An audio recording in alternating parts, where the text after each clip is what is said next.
Here everybody is. I think everybody today is probably ready to hear from some of our customers, some of our advocates in the space. So it's great to have everybody here joining us. Just to set this up very quickly, SaaS management is a team sport. You just heard me speak on orchestration of SaaS data, being able to set a framework to be able to organize, optimize, and then orchestrate your environment internally. A lot of great takeaways there that are really going to translate to the session today. I can't think of a better way to talk about SaaS management as a team sport than to bring together three unique perspectives in the industry. So without further ado, I'd like to introduce Chris Ortega, CEO of Fresh FP&A, Shravya Ravi, Manager of Asset Management at LinkedIn, and Gordon Atkin, VP of Technology and Business Platforms at Salsify. Something to note about each and every resource is we've got a cross-functional team here, finance, software asset management, and IT. So we are so excited to hear your differing perspectives on SaaS management and why it is a team sport. So welcome to all of you. I'd love for each of you to do a quick introduction of yourself, your company, your role internally, and then we can get kicked off from there. And I will start calling some folks out. So Shravya, we'll start with you. Great. Thank you, Cory. Thank you for the great introduction. Very excited to be on the panel. Hi, everyone. I'm Shravya Ravi. I am the head of software asset management at LinkedIn. Prior to LinkedIn, I've worked at Cruise and Deloitte in various capacities, all within IT asset management and compliance. I'm very excited to be here today. That's fantastic. And thanks, Shravya. Sure. Gordon, you're up next. Yeah, Gordon Atkin. Thank you, Cory, for the invite, and hello to everybody out there. I'm the Vice President of Technology and Business Platforms at Salsify. Salsify is a phenomenal company. Think of us as the digital shelf company. We bring brands and retailers together, and we operate through the digital shelf. So very excited to be part of Salsify, very excited to be part of this panel and to tell some stories. Sounds great. And you guys all heard Meredith mention SaaS Me Unfiltered. Gordon will actually be on one of those episodes here in season 2 as well. So thanks, Gordon. Yep. Chris, over to you. Good morning, good afternoon, good everybody. I'm Chris Ortega, CEO of Fresh FP&A, and I have over 18 years experience in accounting, finance, FP&A, and finance leadership, leading organizations from seed to startup to scale up to enterprise level companies. Really, really excited to be part of this conversation and be part of this great panel. This is going to be awesome. That's great, Chris. Thank you so much. Chris brings the fire, as do I in some circumstances. So I've encouraged Chris, man, bring it all. Bring everything you've got for today's session. So it should be a fun one. Okay, so I'll ask a series of questions. I'll provide some direction on who can chime in, but feel free to open up the conversation among the panel as well. And I want to begin with kind of just framing out your roles internally in your organizations today, especially when it comes to SaaS management. And we're going to start with Gordon and Shravya first. And the question really is, what is your function trying to accomplish? At its core level, what are you responsible for? What are the high-level outcomes and KPIs that you measure yourself on today inside each of your enterprises? And Gordon, I will start with you. Yeah, there's two words that come to mind when I think about, running a SaaS program. I heard your last session where you referred to it as a practice. I refer to it as a program, like it's an ongoing thing. And there's two words that really come to mind. One is transparency. I want to have transparency and visibility across the entire organization in terms of what we're spending our money on. Most departments know what they're spending their money on, but CFOs, IT leaders, procurement leaders, there's lots of people in the company that need visibility and transparency into what's going on. The second word that comes to mind is discipline. Recognizing, again, how much money is spent on software, SaaS, specifically within organizations. We need to have a discipline, right? We oftentimes, let's step back, a decade or two ago when SaaS wasn't around and there was a lot of rigor around capital spend, right? And there was a lot of rigor around that. Introducing SaaS, that rigor has become less and less. And so reintroducing rigor and discipline back into what we do is something that I really try and focus on. That's fantastic. Gordon's been a 2-time customer of Zylo's. In each stop, really just gaining visibility and then implementing that practice internally. So listen to what he says. He's pretty experienced in the space. Nice. Shravya, you are in software asset management. I'm so excited about your program and where it's headed. Please share with the audience your role and how you're measuring yourself, especially as it comes to SaaS. Absolutely. Traditionally, SAM has always been mostly on-prem, like with the spend moving from on-premise to SaaS. It's an area that we have to start paying attention to. So I have like long-term and short-term goals. But I think for the short term, like Gordon said on his first point, the transparency, the visibility is what's most important, because when you look at app owners, they actually know what they're spending money on. But there might be 3 other app owners spending the same money on the same thing. We just need to get that visibility throughout the organization, right? So the first goal is to get the visibility.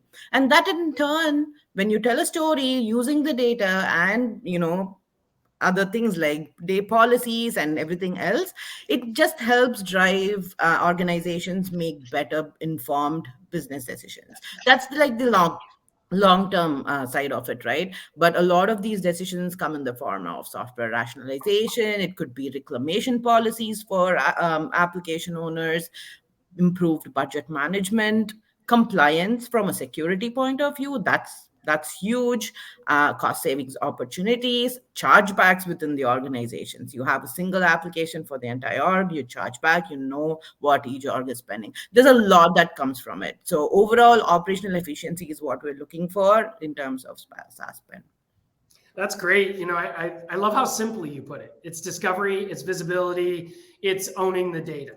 Now, that doesn't mean that you can't say 1 minute later, we're going to do all of these huge initiatives down the road, but you've really got to nail those fundamentals, and you're off on that journey at LinkedIn, and we're super excited to be partnering. So that's great.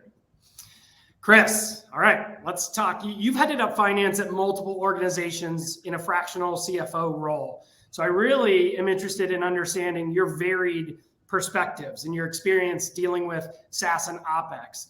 But how do you see most of the companies that you're working with addressing SaaS, especially now, given a little bit more of a tighter economic environment going on? How is that being handled as you look across your portfolio now and historically? Yeah. So I've been both a practitioner and as well as a fractional CFO in like managing companies. And this is always, to me, I think, when you look at the overall, and I know CFOs talk about numbers, right? This is a $4.5 trillion spend that we're talking about, right? Based on what Gartner expects the SaaS spend to be. So this is a huge, what I consider a greenfield opportunity, right? Like when CFOs are, we seen the Fed raise interest rates about a week ago. We see the uncertainty around the economic climate, the globalization piece of it, things going on in Europe, right? Like when you look at opportunities to make an immediate impact, Cory, from your last session, you talked about people is typically the first place that a lot of traditional CFOs go to in terms of like how they manage their spend. But one thing that I've seen is like the ability to centralize your SaaS spend and really operationalize it and really get your hand around it, and getting to this overall topic and bringing in your IT, bringing in your HR, bringing in your marketing, bringing in the other functional areas to be part of the conversation, to say what makes the most sense for our organizations, both around SaaS spend, but where do we have opportunities to streamline, to scale, and to optimize that, right? Like this is one of the biggest opportunities that CFOs have to really make that immediate cash flow impact in their business. And it's traditionally not the first place that people go. So I look at that, and I've been inside organizations where you've got spend on company credit cards and expense reports, and like you've got it all over the place. So I think, to me, like really like what Gordon said, like having that transparency, having that visibility, but throwing that collaboration and throwing that overall connection to a strategy that you're driving inside the business, that is where you really, really see finance teams partnering inside the business, making this successful. Yeah, Chris, great response. Quick follow-up there. Why? Why do you care about SaaS? Why do you care about OpEx specifically? And you hit on it just a little bit, but maybe expand on that a little bit. What does OpEx mean to you internally, Chris, in all of the enterprises in which you're working? Yeah, so OpEx, whether you're a startup, scale up, or enterprise level organization, like really, and this is such an important conversation because a lot of the finance people, all my finance community, you're probably working on your OpEx budgeting right now. You're probably working on your first pass. You probably got Friday, that first conversation that you're having around budget. What better way to bring the value to the conversation by saying, look, we have this operational spend in different pockets of our organization. How can we lead a strategy collaborating together to make sure we're having the most efficient products and solutions, right? B, making sure we're making immediate impact in the short term. That's the most important thing, is like, you can operationalize this, having a partner to look at your contracts, to be able to make sure you're getting the best pricing, to be able to make sure that you're monitoring and tracking the usage and performance of those SaaS solutions. You're getting all the rigor that you would take in that budgeting process that you would do for people headcount, for capital spend. You're taking that same framework that finance organizations are used to and applying it to a huge opportunity inside your business to make those short-term, medium-term, and long-term impacts. I think that's the most important thing. Managing your SaaS spend is not just a short-term, put a band-aid on it. This is a long-term strategy, and having a partner to help you in those different elements along that journey, that's why it's important for CFOs to be thinking about this. And let me jump in there if you don't mind. One of the things that I think CFOs and others care about is they do care a lot about managing risk. And until you know what your footprint and what your exposure is, it's hard to really know where your risk and where you're exposed, especially from a security perspective. You might have applications where there's personal information that's being shared and you don't know about it. So there is a component of risk that I think CFOs do care about, that they want to make sure that is being mitigated and managed properly too. Definitely. Totally agree there. Chris, I'm going to keep coming back to you. What we see right now across our customer base in the industry is budget season. You just mentioned it. And the CFO is handing out tasks, right? Either keeping budgets flat or reducing budgets today. And who do they go to? They go to their CIOs and say, here's your task, go figure it out. They go to procurement teams and software asset management teams and say, here's the task. And it's the IT finance role to be able to own this data. You've got to be able to own the data to be able to drive those outcomes. However, you've got to have a team to put it all back together. Kind of the focus of this conversation today. Shravya, I'd love to get your perspective on, you're not going to be able to drive total SaaS management within a SAM framework success on your own. So as you think about what success looks like over time for you, who do you enlist across the organization to help you accomplish your goals? Who are the critical folks that are part of your program that you're rolling out today? Yeah, sure. Fully agree that it has to be a highly, highly collaborative initiative. It's just not be done in a silo. I think the first thing that comes to mind is executive sponsorship. That has to be there. It's the biggest win if you can get it, because when it comes top down in terms of this is how we're going to operate as a business or as a company, it's more likely to be followed. In addition to that, once you do have that executive sponsorship, then it further sets into motion whatever work that we can do, like with finance teams. That is one team that we work with closely for budget monitoring, right? What's budgeted, what is our spend looking like, and taking that information and passing that on to our procurement, sourcing, and vendor management teams. That is another critical area because they work closely with legal, which impacts how our contracts are being written down. Yeah. And then you also, we work very closely with application owners. These are like, we can't go after every single application owner, the 80-20 rule, right? Where 80% of your spend is on 20% of your vendors. We go after the top ones. We work closely with the application managers, like to get usage information. Yes, we talk a lot about spend, but the usage side of it is also really important. What percentage of people are actually using it? A lot of times you see a lot of unused licenses. How do you actually get those back? And how do you structure your contracts in a way that you're able to get that and retain your money back? That sort of a thing. And then we also work with our security organization to bring up expense software that has not been through a security review. I think that's like a big win, at least for the risk side of things that Gordon was mentioning. Everyone cares about the unknown risk. Yeah, a lot of organizations, overall, it's definitely not in a silo. There's a lot of, oh, we need resources, we need to do that, a lot of project planning and program planning. But yeah, that's what we're doing right now. That's awesome.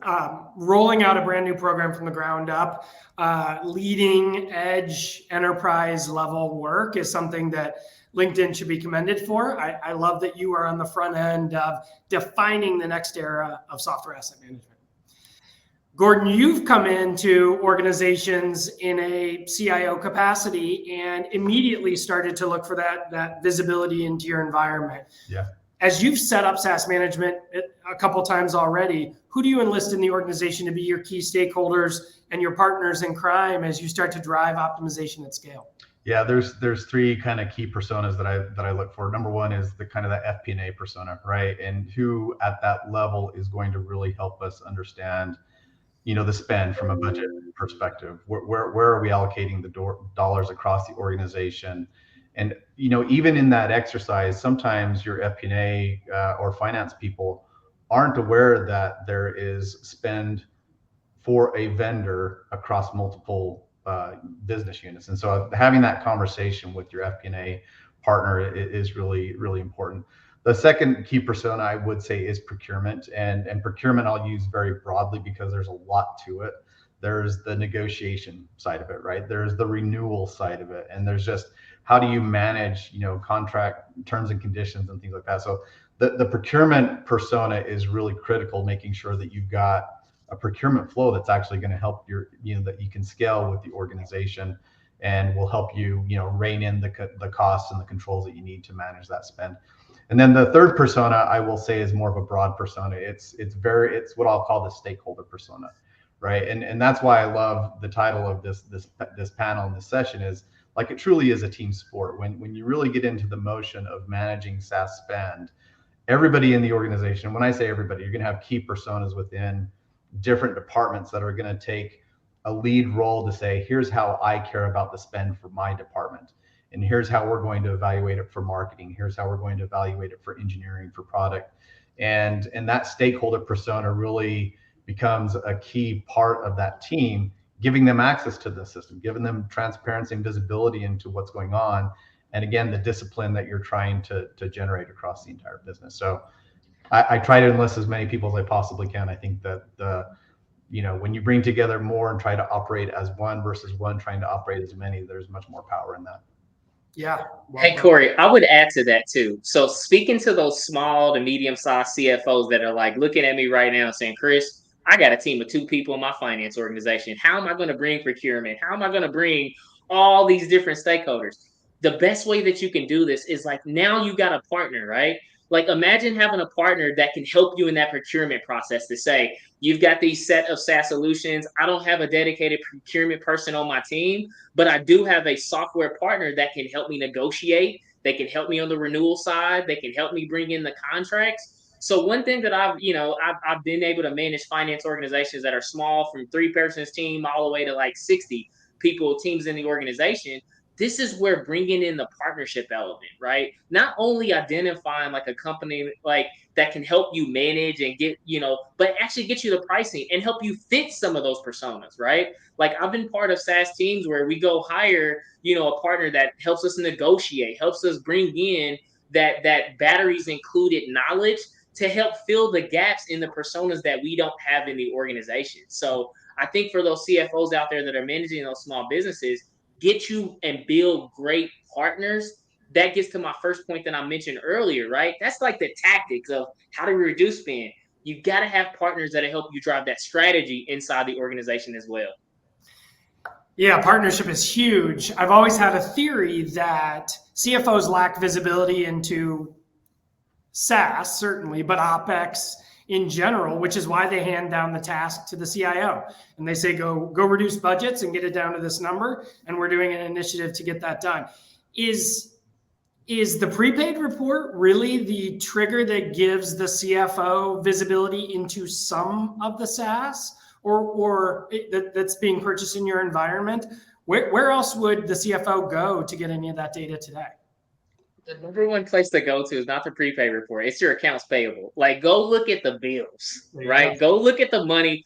Go follow the money, right? Like, where's your one of the best ways, and one action item that I'll give every CFOs right now, if you want to start getting just held around your SaaS spend, go deep dive into your accounts payable.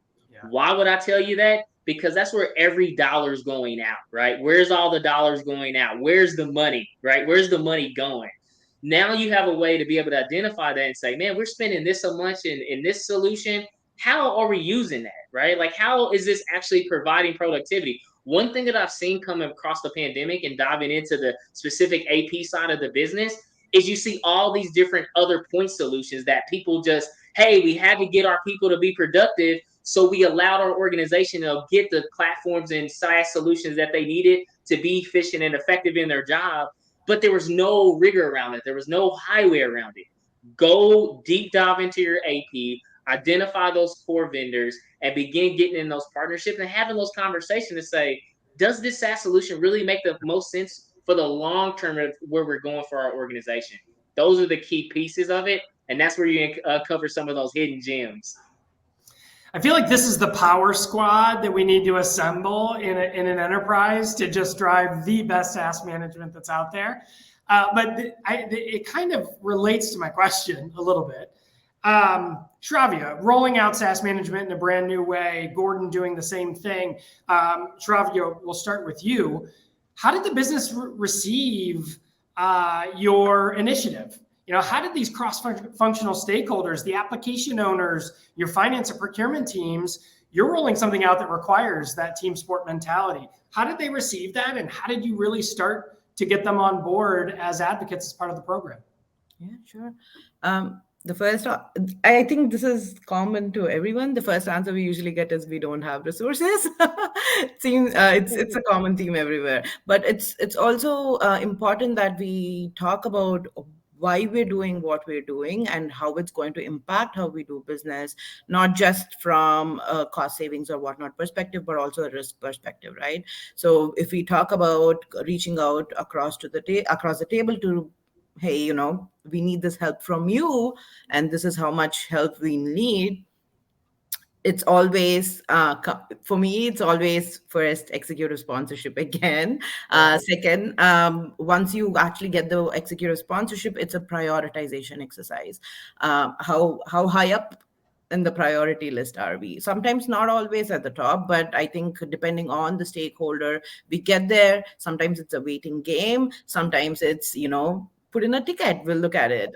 So influencing some of that without power, if that makes sense, is one of the key things that we do. Again, outside of that, you know, building those relationships prior to even looking at SaaS as a management, like, you know, SaaS management program, right? Letting them know, hey, this is what we do for SAM on-prem, and we can translate this to a SaaS side of things. Sure. Yeah, and let me kind of elaborate a little more on that, Shravya. I think one of the things that you said early on, you know, getting executive sponsorship is one of the key areas that you can focus on to enable that across the organization. Cory, as you alluded to, I'm in my third company where I've kind of run into a SaaS management effort. And in the very first go around, which was back in 2015, I think you'll have to remind me of the date, but it really was like pulling teeth. Like, you know, there were people who were interested in what are we spending our money on, right? Where do we have opportunity to, you know, consolidate, reduce, save money? And then over time, my responsibility was to continue to educate and help the team understand, okay, not only are we going to do this as a point in time exercise, I'm actually going to hire people to do this full time, right? So we actually put a job posting out there and we said, we're going to hire a software asset manager focus to make sure that they're paying attention to the key data points and practices that we wanted to implement. At company number 2, it was almost like I came in, it wasn't implemented, and it was like my expectation that we kind of stand up the same thing. Now, we didn't have the opportunity to really do it as well as the first company, but everybody understood that it was an important exercise in terms of getting visibility to where we're spending our money on. This third company now at Salsify that I'm at, I'm entering the game where people are coming to me.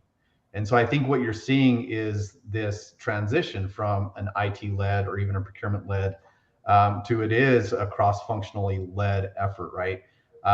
In fact, I had one of my FP&A leaders set up a meeting with me saying, and the title of the meeting was SaaS Management. What are we going to do, right? This wasn't me going out and saying, what are we going to do? But it was the FP&A leader.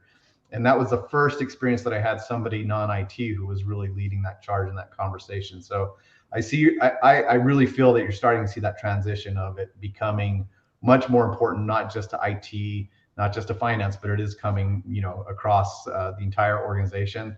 And I really believe that executive sponsorship is really important. Yeah, and Cory, if I would just add on this, right? I love what Gordon just said, right? A lot of times when you look at the office of the CFO, what they've done is said they see the ad, maybe it's like that one expense line item and it's like software, right? And you see it and they're like, reduce that number by 30% and go give it, like it's dismissive, right? But taking it back to the strategy, right? If you understand and help people understand what's in it for them, why is it important, and where are we going? There's a classic analogy I always use when I lead finance organizations. If you want to move fast, go alone. If you want to move further, go together.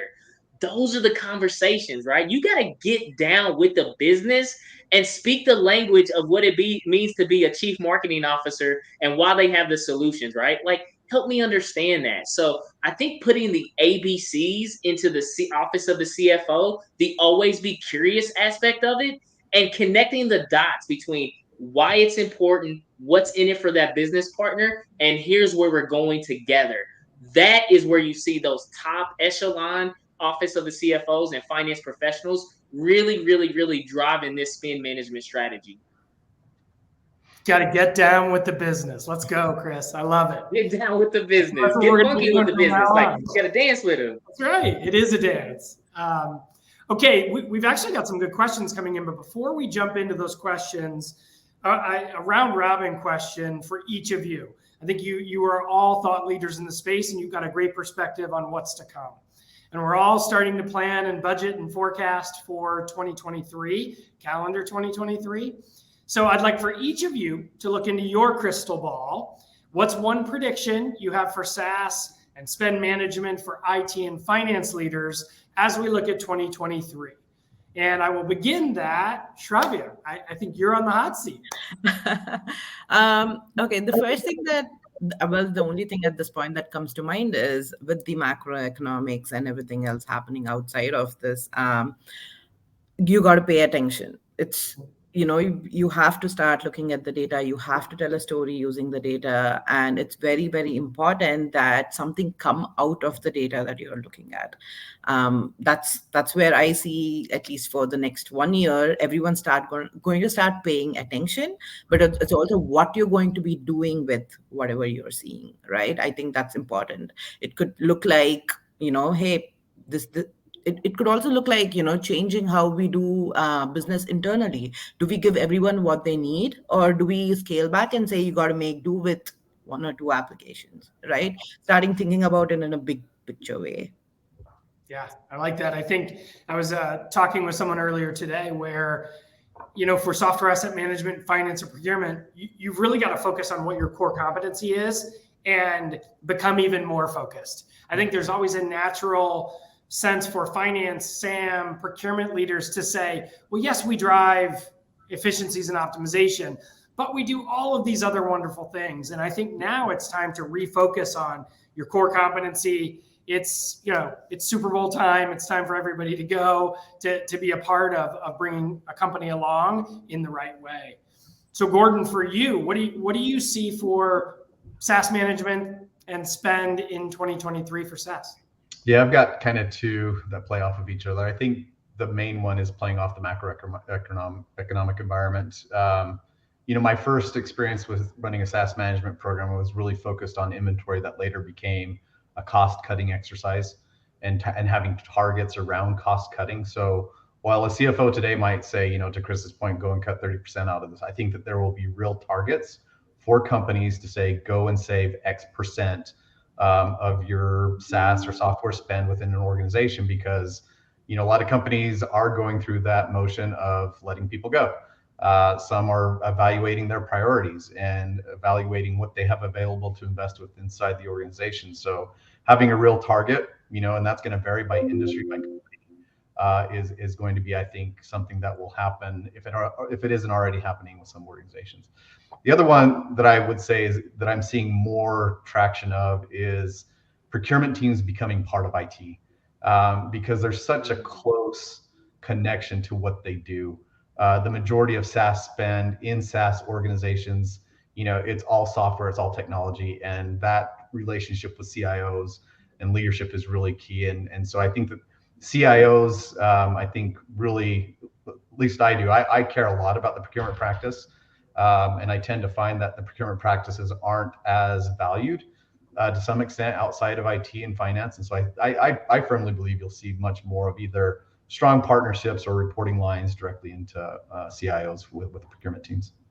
I think that's great. And we do see that today. You'll see procurement tightly aligned with IT super early in their growth story and their maturity, then sometimes getting away from IT and then being pulled back. And in huge organizations, large enterprises that we work with, and I've worked in the past, they'll have dedicated IT procurement teams. Couldn't agree more with that. And I think as we look at the folks that are leveraging Zylo to drive optimization, we see Shravya, software asset management, and procurement playing very different roles, but also playing very complementary roles in the organization, because optimization, demand management, staying on top of all of your investments is critically important to both organizations. So that IT and finance use case around managing software as a service just really shines through. And Chris, what about you for 2023? Where do you see things going? As I mentioned, you've got that varied perspective, so I'd love to hear your thoughts. Man, for me, this is a tremendous time for the office of the CFO and finance leaders to really bring a tremendous legacy, right? Finally, we have the opportunity to give the business what they need. We need to be great collaborators. We need to be great communicators of the strategies and tactics that we're implementing. We need to bring clarity to our software SaaS spend. And lastly, build that connection inside the organization. To me, that's what the business needs that's what the business has. That's what the business has always demanded. And now it's our opportunity to meet that demand and over exceed. So to me, that is where I'm really looking forward and challenging all those finance CFO leaders on the call right now. Bring that collaboration, that communication, that complexity, and driving clarity, and also that connection. That's our task. That's right. Okay, we've had several questions submitted in the Q&A, so I want to throw a couple of those out here first to kind of start off with. And Shravya, I'm going to ask you the first one. The question's a great one.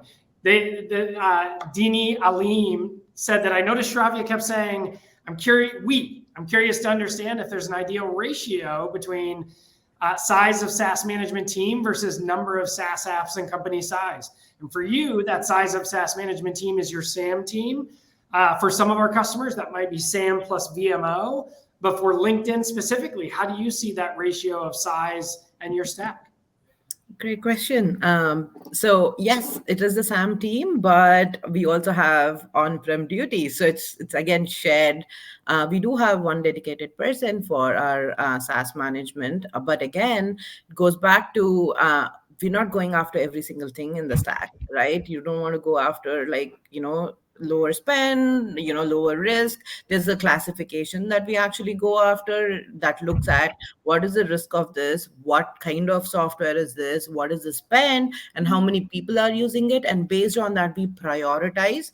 So, there's no correct answer for what that ratio is. It really depends on how fast you want to move and how fast you want to cover all of your SaaS environment. At this point, our priority is higher risk, higher spend applications. So we're making do with one. Yeah, that's, as I give a little bit of perspective across our customer set as well, we have large enterprises with one SAM resource. They're able to focus on the higher level spend or the governance issues. At a macro level, do you have the right app size, the right app environment and number of applications? Are you leveraging them all appropriately at the highest level? How much shadow IT is entering in to your environments? Things like that. But as you start to move up, we have customers that have 5 to 10 person SAM teams. That's when they're really able to start the renewal process and the right sizing licenses kind of programmatically, as I talked about earlier in our optimize phase. And then we have teams that are 50 plus employees. VMO sometimes combined with software asset management. That's when you are creating a unique full view into your applications, how they run internally in your organization, and certainly putting in place optimization that is programmatic and done across all or a large set of your applications. So we see all of it. But the importance is that you get started. You begin the visibility. You start to identify where those opportunities are. You build the bridge from SAM to finance to IT and make sure everybody is cohesively working together because it's a distributed category. Gordon, I'd love to follow up with you on the next question, which is, sometimes IT and finance aren't the best collaborators. Why do you think IT and finance aren't collaborating as well as they could be today, and what is holding them back? So I'm going to issue a challenge to everybody. If you haven't played Prisoner's Dilemma, go play that game, or at least understand the premise of the game. The premise of the game is basically we win together, we lose together, right? We're one team. And so my experience tells me that often when IT and finance aren't on the same page, it's because they have different agendas. They're not really seeing eye to eye on the priorities of the company. And that needs to change. Like, I think that IT leaders really need to look into the finance org and not just consider them a customer. It's deeper than being a customer. It's deeper than being a partner. Like it is like you just have to be intimate with that team and get on the same, page in terms of how you want to operate and manage SaaS spend, because it is a large line item in the financial statement. So, again, I would encourage people to kind of play some team building games. If you're not on the same page, try and get to the same agenda. Don't really think of it as us versus them. It's more of a we, and how are we going to win together? All right, we've all got some homework. Chris, take us home. What are your thoughts on that? Yeah. What's preventing that collaboration today? 100%. I think it's around relationship building, right? Too many times any good relationship and any good business partnership that's creating value is built on 2 core competencies: trust and competency, right? Do I trust this person, and are they smart and competent in what they do? Where do you think most finance organizations go when they partner inside the business with sales, marketing? We go to the competencies, we go to our budgets, we go to our Excels, we go to the IT organization and say, hey, software spends up 30%. You need to go reduce that.